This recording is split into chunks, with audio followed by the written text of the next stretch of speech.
Today on the Dad the Best I Can show. So I was 17. I mean, I should have been over there. I was just like, it was really exhausting. But I got to see, one of the things my dad is great at is building relationships. And so we'd go into these accounts and he was, high-fiving everybody and everybody loved him. And I think that showed me how personality and being a kind person. And I think that helped me on sort of the sales side of running my companies. And so that always did stick with me. Welcome to the Dad the Best I Can show. My name is Rob Roseman. Who wants to be a millionaire legend, Chicago futures trader, Vegas poker pro.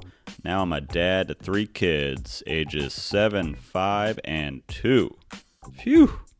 Wears me out just thinking about it. Each week we bring on high-performing dads like you, entrepreneurs like Jesse Itzler, CEOs like David Cancel from Drift.com, athletes like Ken Rideout, best-selling children's authors like Zach Bush, to tell us your stories, your dad tips and tricks, to help all of us make it through dad life. We have a brand new website over at dadthebestican.com. Go on over to dadthebestican.com and sign up with your email. It's 100% free, of course. Be the first to hear brand new dad guests and get weekly dad tips in your inbox. Okay, enough out of me. On to today's show. All right, welcome to the Dad the Best I Can show. Today we are lucky to be joined by Jeff Hilimire. Jeff is an entrepreneur. He runs Dragon Army, the fastest growing digital agency in Atlanta. He runs several nonprofits that we're going to talk about later. He is the author of the new book, The 5-Day Turnaround, Be the Leader You Always Wanted to Be. And he is a dad. Hey, Jeff, how's it going today? Hey, I'm doing great. Thanks for having me. Oh, my pleasure. Where are you calling in from? Our Atlanta office in Old Fourth Ward, right near the Beltline. Nice. Getting some great weather here in Atlanta right now. Oh, it's so beautiful. Actually, I've got a couple of meetings after this with some internal team members, and we're doing walk and talks, which are my favorite. Oh, yeah, that sounds like a good way to get stuff done. My wife and I went down there and we rented those bird scooters, and we felt like we were teenagers driving around that area. It was pretty fun. Yeah, those are fun. So, Jeff, I want to hear all about the work you're doing in Atlanta with Dragon Army and your nonprofits, but you are on this podcast because you are a dad. How old are your kids now? Well, I've got 5 of them. They range 7 years old, 9, 10, and then one just turned 13 and one just turned 15. Well, I need a second to breathe. Just hearing that is incredible. We have 3 kids, 5 kids. That is amazing. What is life like with 5 kids? Well, it's always exciting. Here's a perfect example. Yesterday, I was leaving Atlanta to head to Athens at 3:00 to go give a book talk to the entrepreneurship students at UGA. And I was meant to pick up my 13-year-old from school because he was going to go. And this is one thing I like to do with my kids, if I can, is involve them in work when it's possible. So he was going to come and watch the talk and travel with me. And at 2:00 at school, he decided to break his ankle. So instead, my wife was with him at the doctor's getting his cast and stuff, and so he was not with me. So there's always something going on. Somebody having a birthday party, breaking an ankle. You just roll with it. Yeah, I'm guessing you've got a lot of experience. We had a broken arm once, and I guess when you have 5 kids, something's going to break, and you just have to roll with it and have a impressive wife to help lead the ship. Yeah, having a partner that is there and ready to jump in is certainly the way to do it. Yeah, and I was reading you and your wife adopted. Is that right? That's right. Yeah, the 9 and 7-year-old we adopted from China. Wow. So I've heard a couple stories, and it can be a challenging, long process. What was that process like for you guys, and why was that so important for you to do?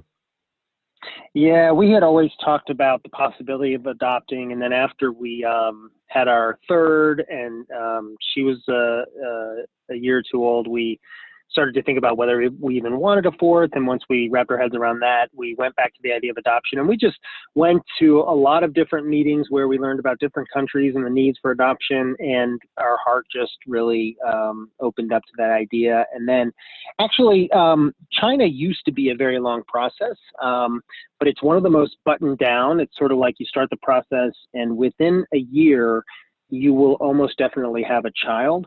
But they're almost always going to have some sort of special need.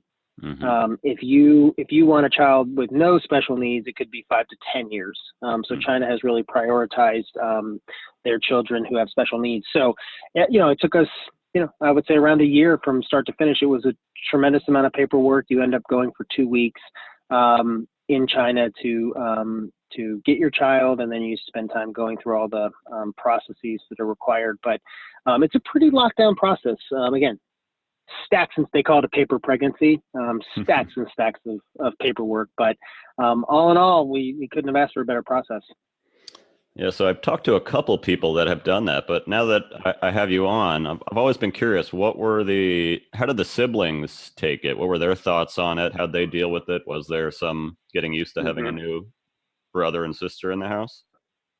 Yeah, so one of the things we did was introduce them early, our 3 children, early into the process of, this is the country, and then when we got matched with our child, so you get matched, and then it can be 9 months before you actually get your child, but you can get pictures along the way, and some people even get to do videos. So they felt like part of them knew their new sister and then ultimately their new brother by the time we were able to adopt. We took our oldest child with us the first time, and then our 2 oldest with us the second time to China so that they'd be a part of it. But I have to say our kids just, there's never been a moment since we've had them where it felt like they weren't, biological children as well. There's never been any of that. So I think we got very lucky with that. But I think talking to them early about it and involving them in the process, I think helped a lot. Yeah, that's awesome. And I'm sure it does open them up at a young age to, different cultures, things that are different from them, being more accepting of other kids. So that does sound 5 kids. Empathy. I'm still getting over that. We've got middle child syndrome. So with 5, you've probably got a couple that deal with that. But how old are yours? I've got 7, 5, and 2. So. Oh, wow. You're in the thick of it. Yes. Thank you for saying that. Sometimes my wife and I look around like, is this so yeah, your youngest is 7. So I'm excited they say to treasure these years, but as you know, they can be a little bit of a challenge in the beginning. So I'm excited when they all hit this 7, 9 age. Yeah, no, it's great along the way, but yeah, to see them start to become, young, responsible people and have their own opinions, and it's pretty exciting. Yeah, I stumbled upon, when I was doing some research, your wife posted a video of your son he was in the school play doing Willy Wonka.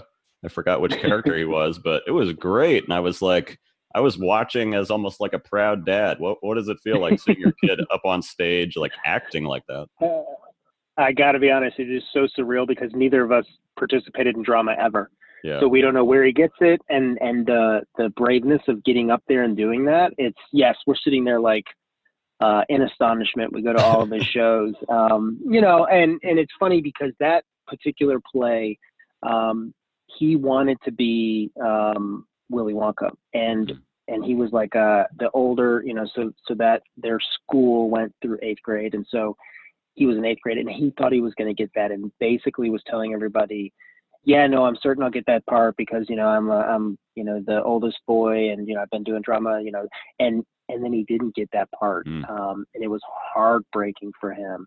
But he was able to he still got one of the leads, but it wasn't the Willy Wonka. And so to watch him go through that devastation and honestly learn some humility, but then to see him get on board with the new role and just make it as good as he could and own it. It ended up, I think, being actually a better role for him. But it was that moment as a parent where you're like, you know what, this is probably good for him. He's he's like won everything along the way. He needs to get hit a couple times, react to it, learn from that. So, it was heartbreaking, but then it became a wonderful thing. And so that's the perspective you got to have. How did you, as a dad, talk to him when he comes home crying and upset about it? Yeah, well, his mom got to him first because I hadn't gotten home from work yet. And I think my wife's amazing and has taught me so much about listening, and just letting people have feelings. I think either as a man or as a dad, sometimes you're trying to fix everything. Fortunately, my wife and I have been together since we were 16. So we were high school sweethearts and together the whole way. And so she has taught me the power of listening and understanding and not trying to solve. And so I think that was when I talked to him, it was, letting him get his feelings out and letting him feel upset about it, but then encouraging him to make the most of this new opportunity and, trying to show him that actually this role he could really own and make it his own. And so that was the Mike TV role, which was like a kid obsessed with TV and video games. And he can literally be that kid. So anyways, yes, but it was a lot of listening and just, let it out, bud. It's okay to have feelings and emotions. Yeah, parenting is very hard, but when you see your kids up there on stage, my son just did the talent show where he's playing the piano, and I don't think there's a prouder moment as a parent that you Mm. helped create that. And just like you said, how fearless they are in front of people, and what a great edge that'll create for them as they grow up if they can get up in front of people like that. That's right. 100%. So let's talk a little bit about you growing up and your parents. Where did you get the entrepreneurial bug? Was that your parents' influence? I think you were saying your dad was in the Yeah. vending machine business. That's right. Which is crazy because I grew up. My dad had his own company. His brothers had their own companies. His father, so my grandfather, it was all sort of in vending or gaming or things. And but I never even ever thought about starting my own company. I never was that kid that was like selling baseball cards and trying to. I fell in love with tennis at like the age of 12 or 13, and then that became my life until college. And then I ended up playing tennis in college on a scholarship. But when the time came in college, so I started my first business in the dorm room my senior year with my college roommate, and it was a very natural thing for me to say to my roommate, "Hey, you know what? Maybe we ought to start a company building websites." But again, I don't even know that I knew the word entrepreneur. Like yes, it 100% felt natural because I grew up around that, but it was never anything that I sought to do. So it was kind of an interesting way that it played out. Were you involved in that business with your dad? My son, actually, he is, as all kids are, obsessed with vending machines. And I was talking to him a little bit about it. And I said I would be speaking to you today. And he said, "Oh, find out where we can buy one, how much it costs, and can I put whatever in there?" And I'm like, this could be a good business, but I'm sure it's more challenging than you think.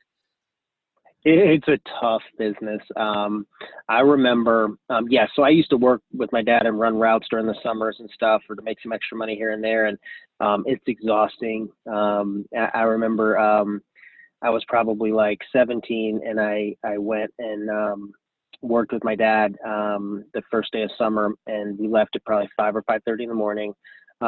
Drove, we have to go fill up the machine with all the product that you're going to go put in. Fill up the truck with all the products you're going to put in the machines throughout the day. And so you're driving everywhere, unloading, loading all this stuff. And I remember I got home that night, and it was probably like 6:30. And my mom said, "Hey, dinner's going to be ready in a few minutes." And I said, "All right, I'm going to just go lay down for a minute and then, I'll have dinner." And so I went and I literally in all my clothes just laid face down on my bed. And then a few minutes later, my mom came and shook my leg. And I was like, "Oh, sort of groggily, is it time for dinner?" And it was actually my dad, and it was 5 o'clock the next morning. Oh, wow. So Yes. I was 17. I mean, I should have been all the. I was just like, it was really exhausting. But I got to see, one of the things my dad is great at is building relationships. And so we'd go into these accounts, and he was, high fiving everybody, and everybody loved him. And I think that showed me how. Personality and being a kind person. And I think that helped me on sort of the sales side of running my companies. And so that always did stick with me. Okay, so it's not just eating Skittles all day and Pokemon cards. There's Well, hard that is the funny thing. vending Yes, machines. no, back to your son. It's awesome. I mean, my dad let us, anytime we wanted, go in the back of his truck and just fill up. So like, It's, he probably would have been far more profitable had he not done that. But I think it is great growing up having a dad in that business. The other thing he would always do when I was in college is he would give me boxes of stuff, because once it was a day past the expiration date, he couldn't sell it, but it was good for months after that. So I was like the most amazing college roommate you could ever have. That's great. So you play tennis in college as well? Yeah. So I played on a scholarship at UNC Charlotte and would coach tennis during the summers and stuff. So yeah, I stuck with tennis really until I had I started my company, Spun Logic, in my senior year, and then came back to Atlanta. And then when we had our first child, who's now 15, that's when I said, okay, my business, and now I have a child, and I can't also make the time to play competitive tennis. So that's really when I stopped playing about 15 years ago. Well, tennis is a very solo, isolating sport, very competitive. I imagine a lot of the traits that you took from that you applied to your early entrepreneurial days. Is that true?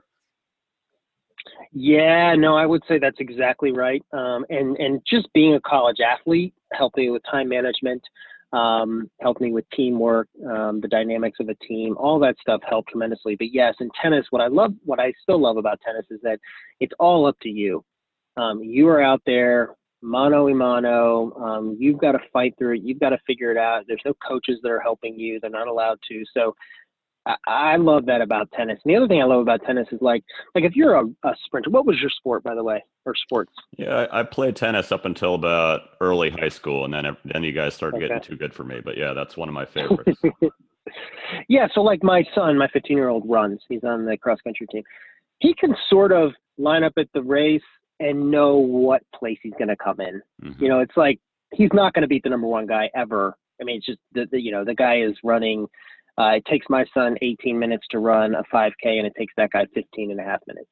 So, he can't make that up. But in tennis, you can find a way to chip. It doesn't happen often, but it is possible. And in my son's example, the number one guy would have to literally get an injury. But in tennis, you might have a style that can match up well against somebody, or you can outthink them. It's just so I love the idea that everything's possible. And then I love about tennis is there's no time limit. Mm-hmm. So you can literally have your back up against the wall and still come back and win. And that I love. Most sports, it's not that way. You're deep in the fourth quarter. There's no way you can come back. With tennis, there's always a chance, which I think applies to entrepreneurship.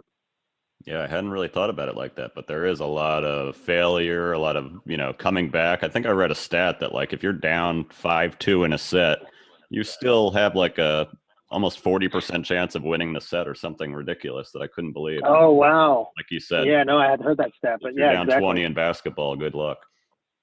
Right. Yeah. And literally, if it's a minute left and you're down 20, you cannot win. Right. But in tennis, you can be down 3 set points, 6-0, 5-0, or 3 match points and still come back. Yeah, the ups and downs of that sport have to rival any others. Let's take a quick break for our dad tip of the week, brought to you by Kickstart Reading. Do you have kids between the ages of 3 and 6? I've got 2 boys, and when my older son was going into kindergarten, my wife and I quickly learned that we had no idea how to teach him how to read. We found Kickstart Reading and watched one 2-minute video together, and you could see his confidence take off. Bonus, I felt like Dad of the Year. Here's another dad talking about how Kickstart Reading is helping his boys learn how to read. Hey there, this is Chris Heller, and I'm a big fan of Kickstart Reading. Each morning before school, I show a video to my 4.5-year-old son, and now his little 2-year-old brother is getting in on the action as well. I'm a big fan of the videos, highly consumable and engaging for young boys. Definite recommend for all parents out there who are looking to get their kids off to the right start with reading. Kickstart Reading. Go to kickstartreading.com and use the code DAD to get 65% off right now. That's D-A-D, DAD. See? It works. Kickstartreading.com. Now back to the show. So on the Dad the Best I Can show, we like to do one dad tip. Can you share a dad tip for other dads out there, Jeff? Yeah, I would love to. I think, all parents, all dads have different schedules and time that they can commit to their child. It's sort of an unsexy suggestion, but what I have learned over the years is when I am with one of my kids or all my kids or whatever it is, I try to really focus in on them and give them all my attention at that moment. And so it could be 5 minutes with my 9-year-old daughter, and she's showing me something she did for school, and I am lasering in on her and really showing her that I appreciate her and that I am present with her and excited about what she's doing. And, I think that is an easy thing. Like, I think dads potentially can be around their family and not necessarily be as present as they could. And so to me, that's the thing. I struggle with it, being an entrepreneur and having so many things going on. It can be, your mind is always thinking, but that's for me, like focusing on that child is the biggest tip I could give. Yeah, that's a great tip and something we all struggle with. But I imagine, actually, I know firsthand too, as an entrepreneur, it never really ends. You don't clock out. How do you deal with, either calls coming in, emails coming in, or just your brain wandering about things you want to do? Is there like kind of a boundary that you set that you say, okay, I'm home at 6 o'clock for the next 2 hours. Phone is down with the kids? So I think that I'm better than I used to be, but I'm still not great at that. The good news is that I'm fairly good at delegating at this point, and I have team members in my companies of just sizes where there are people running things. And so that helps. Certainly when you're running a small company, everything's coming your way. But, I definitely try to put the phone up, when I'm with them for dinner and, check in like here and there if there's something important that comes through, but try to be present. It's mostly weekends that I do very little work now. If anything, I'll get up early on like a Saturday or Sunday morning and work for a couple hours before people are up. But I'm pretty good at that of saying, weekends I'm going to not work and unless there's time for it. Nights are a little tougher, but again, the great thing about having 5 kids is they're coming at you from all directions. So there's really not a lot of time to sit and multitask. It's like this one needs to be picked up from this sport and this one's getting home and telling me you need to help with homework. So it's sort of by design that I am good about it in the late afternoons. But I try to get home at 4:30 or 5 every day. And if I have like 3 calls in the afternoon, I'll just go home at 2, make those calls from the house, and that way I'm there when they're getting home. Yeah, it's amazing what kids will do for your time management skills. You're almost forced Right? into creating these things. And yeah, like you said, it's something that we all are working on. And I don't think there is anybody that's, 100% great at it. So even if you can make a 10% improvement where, okay, it's dinner for this half hour, my phone is off. That's a huge, huge return on investment for the time you spend with your kids. Yeah, totally. So let's talk about your book, The 5-Day Turnaround. I like how it's not your typical boring business book, kind of told like a real life story. Talk a little bit about that and how companies can adopt some of these mindsets. Yeah, so I've been an entrepreneur since college and never not been one, and yet my clients have been leaders at large corporations. And so the thing that I would always hear from them is, gosh, I wish I was more like you, as I could make my own decisions, and I didn't have bosses to report to, and I'm in too many meetings. You don't have to deal with that. And I used to think, yeah, that it is better being an entrepreneur from that perspective. But I actually realized, no, I still have quote unquote bosses. Even if I don't have investors, I have clients that I have to make sure are happy or my whole business goes away, right? If I fail at this, I have tons of debt. I've let everybody down. I have to let everybody go. But, a chief marketing officer at a large company, they get let go. They just go get another CMO job. I've got way more pressure. And so I started to laser in on like, what is it? And I've ended up with like 12 to 15 mindsets of an entrepreneur that I thought, you know what, these are things that actually could be embraced by non-entrepreneurs. And I ended up getting it down to 5 that I thought cohesively told that story. And so, then it took me about 3 years to get the book out, about a year of sort of brainstorming and thinking about it and coming up with different directions, and then about a year of writing it, and then about a year of editing and ultimately publishing it. And so the book is really geared toward a couple of different audiences. It's certainly a great book for entrepreneurs because it sort of is my recipe to entrepreneurial success. It's also for leaders at large corporations or even mid-size or whatever that want to learn how to embrace the mindset and ultimately unlock their team to be able to move more quickly and build a better culture. And then the third area that I think it helps is a big passion area of mine, which is nonprofit leaders. I think we overlook that startup community, which is people that have given their lives to try to end homelessness or feed kids who are hungry, and they don't get the attention and they don't get the mentorship and so forth. So the book, I hope, also reaches them and helps them build better companies, because ultimately those are the companies we want to succeed. Yeah, I really admire. I was reading about your 48 and 48 and the other kind of nonprofits that you're working with and started. What is the 48 and 48? That was a really cool one. Tell us about that. Yeah, so 48 and 48 is a nonprofit I started in 2015 to put on essentially hackathon events in cities to bring together hundreds of volunteers to build 48 nonprofit websites in 48 hours. After the first one in Atlanta went really well, the next year we did New York and Atlanta. New York went really well, and so this year we did 2 Atlanta events. We did London, Boston, New York, Raleigh. We're going to Miami next year for the Super Bowl. So the organization is really taking off, and it's really because we're unlocking people's ability to use their superpower. In this case, it's storytelling, it's graphic design, it's programming, it's even project management and quality assurance. It's letting them use that to do good in the world. And so very rarely do people get that opportunity. And when that happens, they light up. So we're just really filling a need, which is giving marketing and creative and technology experts a chance to use their superpower for good. Yeah, that's such a cool idea because, of course, going to the soup kitchen or, donating stuff to kids is a great deed. But you've got these experts. If you can, help them design their website and get their message out there to more people, you really are impacting more people. Yes. Yep. Exactly.